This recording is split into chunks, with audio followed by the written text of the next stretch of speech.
acessório Pick Count, um acessório para montagem de kits.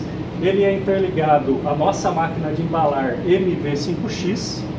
Este acessório Pick Count possui 13 posições. Dentro de cada posição eu possuo uma cortina de luz e os LEDs indicativos para a retirada do produto, o qual o operador precisa retirar o produto.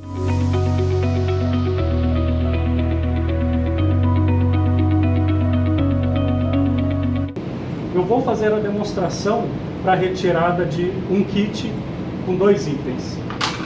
Pego o item, insiro na embalagem, pego o item, insiro na embalagem.